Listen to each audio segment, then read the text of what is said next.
दादाजी हैं इधर, ये चाचा जी हैं। तो दादाजी नमस्कार। नमस्कार भाई। तो आपकी जो पोती ने थर्ड पोजीशन की हरियाणा में हासिल की है, तो क्या आपने कभी सोचा था कि आपके पोते भी आपका, पोतियां भी आपका नाम रोशन करेंगी? नहीं, मतलब पोतिया में तो मैंने विश्वास नहीं किया। मेरी पोते शुरू से ही विश्वास है मैंने, और पूरी मेहनत लगन से किया, हमारा नाम रोशन किया इसने। मतलब आपके गांव डुमरखा का नाम रोशन कर दिया पूरे हरियाणा में। पूरा डुमरखा खुर्द का। डुमरखा खुर्द से आप हाँ, तो उसका नाम रोशन कर दिया। नाम रोशन किया है। तो देखिए, बताया जाता है कि पोते हैं, जैसे पोतियां हैं, अपने दादा के आखिरी दोस्त होते हैं, और पोतों का मतलब दादा पहला दोस्त होता है। तो दोस्त का फर्ज निभा दिया आपकी पोती ने। मैं पूरा निभाया है, हमारा नाम मतलब बहुत ऊंचा किया है। क्या नाम है आपका दादाजी? जगदीश शर्मा। जगदीश शर्मा जी, ये देखिए दादाजी हैं, इन्होंने कहा पूरा नाम ने उनका रोशन कर। तो आपने जो तैयारी करी है, कितने घंटे आपने स्टडी करी है? एक्चुअली मैं आवर्स को देख के स्टडी नहीं करती थी, मैं अपना टारगेट सेट करके स्टडी करती थी कि आज मेरे को इतनी देर इतने चैप्टर कंप्लीट करने हैं। मतलब आपने से मैंने देखा चैप्टर कंप्लीट करने, ये देखिए आप, इन्होंने कितने चैप्टर कंप्लीट करने, तो इनका ये टारगेट रहता है कि आवर्स नहीं, टाइम नहीं था इनके पास, कितना हम 1 घंटे 2 घंटे पढ़े। चैप्टर को कंप्लीट करने के हिसाब से इन्होंने स्टडी की, तो आज थर्ड पोजीशन पे है पूरे हरियाणा के अंदर। हरियाणा के अंदर थर्ड पोजीशन उन्होंने हासिल की, पूरे हरियाणा के अंदर थर्ड जो पोजीशन हासिल की है 10th क्लास के अंदर। कौन से बोर्ड से की है उन्होंने? गुड़िया ने हरियाणा भिवानी बोर्ड से 10th क्लास की है, और पहले गुड़िया की हरियाणा में 6th पोजीशन आई थी। हमने रीचेकिंग का रिवोल्यूशन का फॉर्म अप्लाई किया, उसके बाद हरियाणा में गुड़िया की 3rd पोजीशन बनी है। 500 में से 495 नंबर गुड़िया ने प्राप्त किए। धन्यवाद। तो आपको रीचेकिंग के लिए फॉर्म क्यों अप्लाई करना पड़ा? देखो, कहीं ना कहीं गुड़िया को तो संतुष्टि नहीं थी, और गुड़िया के साथ साथ पूरे स्कूल स्टाफ को भी शंका थी कि गुड़िया के नंबर अच्छे नहीं आए हैं, और मुझे भी डाउट था, तो इसलिए मैंने रीचेकिंग का फॉर्म अप्लाई किया। पहले कितने नंबर थे गुड़िया के रीचेकिंग से पहले? रीचेकिंग से पहले अनिल जी, गुड़िया के 500 में से 492 नंबर थे, और हरियाणा में 6ठी पोजीशन बनती थी। जी सर। हाँ, तो रीचेकिंग के बाद 3 नंबर बढ़े, विज्ञान विषय और इंग्लिश विषय में नंबर बढ़कर 495 हो गए। तो कहीं न कहीं ये उनकी गलती थी हरियाणा बोर्ड वालों की। तो जो फर्स्ट पोजीशन पे कितने नंबर हैं? फर्स्ट पोजीशन पे 497 नंबर है अनिल जी, और सेकंड पे? सेकंड पे 496, और 495 अपनी गुड़िया ने नंबर प्राप्त किए। हाँ, फिर भी कहीं न कहीं डाउट रह गया कि इनके माइंड में था कि फर्स्ट आना चाहती थी ऐसा। हाँ, बिल्कुल, गुड़िया को शंका थी, और अपने आप पर पूरा विश्वास था कि गुड़िया को कि हरियाणा में मेरी फर्स्ट पोजीशन बनेगी, इसलिए मैंने गुड़िया को जो है साथ देते हुए फॉर्म अप्लाई किया, और आज रिजल्ट आपके सामने है। बिल्कुल बिल्कुल। तो हम बात करते हैं हंसिका बेटे से। बेटी, आपका स्वागत है रफ्तार न्यूज इंडिया में। तो जैसे आपके माइंड में डाउट था कि आपको फर्स्ट पोजीशन पे आना था, तो कैसे लगा कि जैसे आपके नंबर कम? सर, मेरे को डाउट था कि मेरी फर्स्ट पोजीशन आ सकती थी, पर आफ्टर रिवैल्यूएशन के फॉर्म के बाद मेरी 3rd पोजीशन हुई है। तो आपने जो तैयारी करी है, कितने घंटे आपने स्टडी करी है? एक्चुअली मैं आवर्स को देख के स्टडी नहीं करती थी, मैं अपना टारगेट सेट करके स्टडी करती थी कि आज मेरे को इतनी देर इतने चैप्टर कंप्लीट करने हैं। मतलब आपने से मैंने देखा चैप्टर कंप्लीट करने, ये देखिए आप, इन्होंने कितने चैप्टर कंप्लीट करने, तो इनका ये टारगेट रहता है कि आवर्स नहीं, टाइम नहीं था इनके पास, कितना हम 1 घंटे 2 घंटे पढ़े। चैप्टर को कंप्लीट करने के हिसाब से इन्होंने स्टडी की, तो आज 3rd पोजीशन पे है पूरे हरियाणा के अंदर। स्टूडेंट, जैसे इन्वायरमेंट जो स्कूल का कैसा है आपका? हमारे स्कूल का एनवायरनमेंट बहुत अच्छा है। Principal ma'am, school management committee, teachers बहुत सपोर्ट करते हैं, और सभी स्टूडेंट को बहुत अच्छे तरीके से पढ़ाते हैं, और एनवायरनमेंट भी बहुत अच्छा है।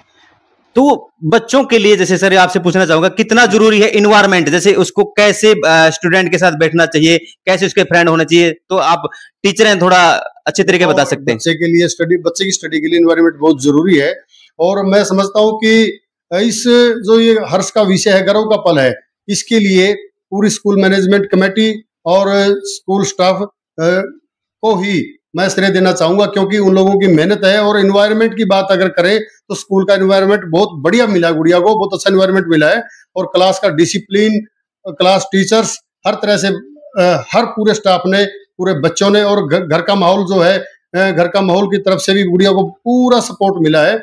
जो भी फैसिलिटी प्रोवाइड करवाने की बात थी, हमने गुड़िया को फैसिलिटी प्रोवाइड करवाई, और रिजल्ट आपके सामने आया। बिल्कुल बिल्कुल। तो आप कोई गेम भी करते हैं? कि कई बार होता है कि किताबी कीड़ा बन जाता है बच्चा, सिर्फ उसके अंदर से फीलिंग खत्म हो जाती है फैमिली के प्रति। क्या आप कोई गेम भी करते हैं? यस सर, मैं बैडमिंटन और जूडो कराटे गेम करती हूँ। गेम भी करते हैं साथ के साथ? Yes sir. तो आपके माता जी का कितना योगदान है इसके अंदर आपको? मम्मी का भी बहुत योगदान है, हर सिचुएशन में सपोर्ट किया है पेरेंट्स ने। तो नीलम जी, आप ये बताइए कि जैसे आपकी गुड़िया यहाँ पे जो स्टडी करी थी लगातार, तो आपने क्या सपोर्ट किया इसमें? ऐसा क्या देखा कि मतलब फर्स्ट पोजीशन पे भी आ सकती थी? हाँ बोलिए, आप बताइए। जी, मैंने गुड़िया को पूरा सहयोग दिया कि वो अपनी पढ़ाई अव्वल रखे और पढ़ाई की तरफ पूरा ध्यान रखे। तो क्या आपने ट्यूशन वगैरह भी लगाया इनका, या घर पे? घर पे ही किया जी। घर पे कौन पढ़ाते थे? कोई नहीं जी, अपने आप पढ़ाई की गुड़िया ने। मतलब घर पे अपना पढ़ाई की? हाँ जी। तो घर का काम वगैरह आप जैसे इनसे कुछ कराया आपने? नहीं जी, घर का काम नहीं घर का काम नहीं कराया आपने, सिर्फ पढ़ाई पे ध्यान दिया। जी। तो इसका मतलब जैसे क्या रहता है, मतलब ये खुश मिजाज रहती है, किस तरह का माहौल है जैसे घर में इसका? गुड़िया बिल्कुल खुश है जी, और इसमें टीचर्स का भी बहुत ज्यादा सहयोग रहा है गुड़िया ने। तो बता रहे हैं कि ये खुश मिजाज है, मतलब इन्होंने कोई ट्यूशन वगैरह नहीं लगाया? कहीं से ट्यूशन वगैरह आपने यूज नहीं किया? नहीं जी। तो आपका जैसे नेक्स्ट क्या टारगेट है, मतलब लाइफ में अचीवमेंट क्या करना चाहते हैं आप? सर मैं आगे यूपीएससी क्लियर करना चाहती हूँ और आईएएस ऑफिसर बनना चाहती हूँ।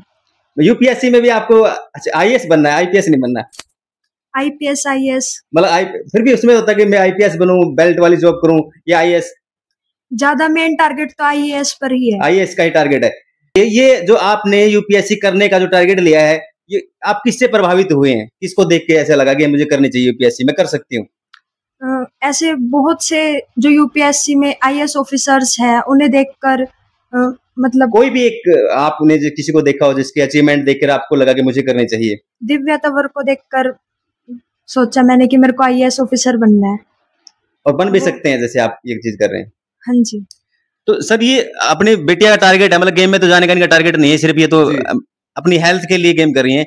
तो जो यूपीएससी का इनका जो टारगेट है, क्या आप इनके टारगेट के साथ हैं? बिल्कुल साथ है जी। जो भी गुड़िया को जिस प्रकार की फैसिलिटी की जरूरत होगी वो फैसिलिटी प्रोवाइड करवाएंगे, और कोई भी गाइडलाइन या मोटिवेशंस की जरूरत होगी वो इनके टीचर्स अभी भी इनके साथ हैं, वो भी सहयोग कर रहे हैं साथ में, और पेरेंट्स तो है ही, लेकिन इनके साथ साथ जैसे कि गुड़िया को कोई कोचिंग की या कोई किसी प्रकार की ऑनलाइन कोचिंग की अगर कोई जरूरत हुई तो हम इनको वो प्रोवाइड करवाएंगे। आप क्या करते हैं सर? मैं पेशे से अध्यापक हूँ और सरकारी स्कूल में कार्यरत हूँ। आपकी जो मिसेज हैं वो क्या करते हैं? वो हाउसवाइफ। वो हाउसवाइफ है, मतलब आप टीचर हैं, तो आपने तो आपकी पकड़ अच्छी है। तो एक जैसे आपके पिताजी टीचर हैं, तो इसके टीचर होने का भी आपको फायदा हुआ है क्या? यस सर, बहुत फायदा हुआ है। साइंस मैथ में कोई भी डाउट होते थे तो पापा जी क्लियर करते थे सारे डाउट। तो ये सबसे ज्यादा प्रॉफिट है कि घर में कोई पढ़ा लिखा हो और साथ में टीचर हो, सबसे प्लस पॉइंट इनको मिला है। ये कौन से स्कूल में पढ़ रही है गुड़िया, और आप फिलहाल कहाँ रहते हैं? ये गुड़िया अपने आर्य स्कूल की संस्था है, एमडीएन पब्लिक स्कूल, वहाँ इसने स्टडी की है 10वीं की, और मेरा रेजिडेंस फिलहाल जो है नरवाना में है। नरवाना के अंदर रहते हैं? हाँ जी जी जी। अब हमारे बीच में हंसिका की दादी जी हैं, तो उनसे पूछते हैं अपनी पोती जो 3rd पोजीशन में पूरे हरियाणा में आई तो कितनी खुशी रही? दादी जी नमस्कार। नमस्कार बेटा, बहुत खुशी हुई है मैंने, 3री पोजीशन ली है पोती ने, बहुत खुश हूँ। 2 घंटे पोती सोए कर दी, मेरा तो रसोई कर दी, बहुत मेहनत करी है थी। तो कई बार कुछ काफी दादियां ऐसी हैं कि जिसके घर में पोती पैदा होती है तो उनको दर्द सा महसूस होता है कि पोती हुई है, पोता नहीं हुआ है, तो ये भी तो होता है ना? ना बेटा, जमा नहीं महसूस है। मैं तो पोती ने देख कर जमा खुश हूँ। रिया आशीर्वाद लिया, मैं ना जानती कोई नहीं स्कूल में, मेरे पे सारे परिवार पहले है, और मंदिर में बिगजू रहा, मैं बाजी आवेगी आशीर्वाद दे दे मामने, बाजी आवेगी। मतलब अपनी दादी के आशीर्वाद ले बगैर कहीं नहीं जाती। सबसे मतलब संस्कार ज्यादा अच्छे हैं इनके अंदर, बहुत बढ़िया। अन्य कहा आशीर्वाद दे, मैं भी स्कूल में जाऊंगी। ट्यूशन में नहीं पढ़ी मेरी बेटी, खुद दिमाग तक पढ़ी है मेरी पोती, ट्यूशन भी नहीं पढ़ी। तो जो और लड़कियां हैं उनके माँ बाप को क्या कहना चाहेंगे? अपनी बेटी को पढ़ाना चाहिए क्या? पढ़ाना चाहिए बेटा, सभी को ही कहना चाहेंगे आप? हाँ सभी को। धन्यवाद दादी जी। धन्यवाद। ये हंसिका के दादाजी हैं इधर, ये चाचा जी हैं। तो दादाजी नमस्कार। नमस्कार भाई। तो आपकी जो पोती ने 3rd पोजीशन की हरियाणा में हासिल की है, तो क्या आपने कभी सोचा था कि आपके पोते भी आपका, पोतियां भी आपका नाम रोशन करेंगी? नहीं, मतलब पोतियां में तो मैंने विश्वास नहीं किया, मेरी पोते शुरू से ही विश्वास है मैंने, और पूरी मेहनत लगन से कर हमारा नाम रोशन किया है इसने। मतलब आपके गांव डुमरखा का नाम रोशन कर दिया पूरे हरियाणा में? पूरा डुमरखा खुर्द का, डुमरखा खुर्द से आप हाँ, उसका नाम रोशन कर दिया। नाम रोशन किया है। तो देखिए, बताया जाता है कि पोते हैं, जैसे पोतियां हैं, अपने दादा के आखिरी दोस्त होते हैं, और पोतों का मतलब दादा पहला दोस्त होता है। तो दोस्त का फर्ज निभा दिया आपकी पोती ने? मैं पूरा निभाया है, हमारा नाम मतलब बहुत ऊंचा किया है। क्या नाम है आपका दादाजी? जगदीश शर्मा। जगदीश शर्मा जी, ये देखिए दादाजी हैं, इन्होंने कहा पूरा नाम इन्होंने कहा रोशन कर दिया हंसिका बेटी ने। तो चाचा जी से बात करते हैं जो हंसिका के चाचा जी हैं। सर नमस्कार। नमस्कार सर। फ्रेम में है पूरे आ रहे हैं, ऊपर तो ज्यादा थोड़ा बैक आ जाए, थोड़ा आपके हाइट ज्यादा है मेरे से, कि फ्रेम उसके हिसाब से सेट करके हमने। तो अब हमारे बीच में है हंसिका के चाचा जी। तो सर नमस्कार। नमस्कार सर। क्या नाम है सर आपका? तरसेम नाम है सर मेरा। तरसेम नाम है। हाँ जी। तो कैसा लगा आपकी भतीजी ने जब पूरे हरियाणा में 3rd पोजीशन हासिल की? सर ये हम सभी के लिए बहुत गर्व का विषय है, पूरे क्षेत्र के लिए गर्व का विषय है। मैं यही चीज कहना चाहूंगा कि और बच्चों को भी, पढ़ने वाले बच्चों को प्रेरणा लेनी चाहिए इनसे, और पेरेंट्स को ये ध्यान देना चाहिए कि बच्चा सोशल मीडिया से, फोन से दूर रहे। अपना जो स्टडी का टाइम है वो स्टडी को ही दे, कि ना कि फोन को दे। ये सबसे आपने अच्छी बात की कि सोशल मीडिया से दूर रहे। सोशल मीडिया से मतलब बच्चे अपना टारगेट भूल जाते हैं। सोशल मीडिया से टारगेट भूल जाते हैं सर, और फोन में आजकल ऐसा ही है, बच्चों का ध्यान भटकता है, उससे वो एकाग्र नहीं हो पाता मन। बिल्कुल। लेकिन अगर माँ बाप, आप जैसे चाचा चाचे हो, दादा हो, तो सोशल मीडिया से भी मतलब बच्चे बहुत कुछ अचीवमेंट कर सकते हैं। जैसे अभी आपने जानवी पवार का सुना हुआ नाम, अपने समालखा की है, हरियाणा की है, अभी PhD में उसका जैसे स्कॉलरशिप ली है 21 साल की एज में। तो अगर आप सोशल मीडिया को सही तरह यूज करें तो उसका भी रिजल्ट मिल सकता है ना? हाँ बिल्कुल मिल सकता है, अगर सही तरीके से उसका यूटिलाइज करें। इसके लिए पेरेंट्स को थोड़ा ध्यान देना चाहिए, अपने बच्चों को पूरा ध्यान रखना चाहिए। हाँ बिल्कुल बिल्कुल सर। तो और जो लड़कियां हैं, उनके पेरेंट्स को आप क्या कहना चाहेंगे? भाई यही कहना चाहेंगे कि बच्चे का टारगेट फिक्स रखना चाहिए, और उनको विशेष तौर पे ध्यान रखना चाहिए बच्चों का, कि बच्चों की लाइफस्टाइल कैसी है, बच्चों का बिहेवियर कैसा है, और उनकी संगति कैसी है। उनकी संगति पे भी विशेष ध्यान रखना चाहिए पेरेंट्स को थोड़ा सा। हाँ, कई बार आपने वो जो खान सर बोलते हैं कि आपके पास पैसे नहीं है, लेकिन आपकी संगत कैसी है उससे आप बन सकते हैं। हाँ, तो संगत सबसे जरूरी है। जी जी बिल्कुल। तो आखिरी में बेटी हंसिका, आप क्या संदेश देना चाहेंगे जो आपको रफ्तार न्यूज इंडिया पे सभी देख रहे हैं, पेरेंट्स देख रहे हैं, आपकी तरह उनकी बेटियां हैं, तो उनको क्या, उनके पेरेंट्स को क्या संदेश देना चाहेंगे? कुछ बेटियां कैसे पढ़ना चाहिए, क्या कहना चाहेंगे? मैं ये कहना चाहूंगी कि गर्ल्स एजुकेशन को बहुत ज्यादा प्रमोट करो और अच्छी तरीके से मन लगाकर पढ़ाई करो, अपने पेरेंट्स का, स्कूल का और अपने एरिया का नाम रोशन करो। Thank you sir. Thank you. तो ये थी हमारे बीच में हंसिका, उनकी। तो आखिर में मास्टर जोगिंदर शर्मा जी, आप जो हमारी ऑडियंस देख रही हैं, उनको क्या संदेश देना चाहेंगे आप? देखिए, मैं आपके चैनल के माध्यम से एक बार फिर से पूरी स्कूल मैनेजमेंट कमेटी, पूरा स्कूल स्टाफ को धन्यवाद करना चाहता हूं, जिन्होंने गुड़िया के लिए इतना अच्छा एनवायरनमेंट और इतना अच्छा माहौल गुड़िया को दिया, और वो रिजल्ट आपके सामने आया।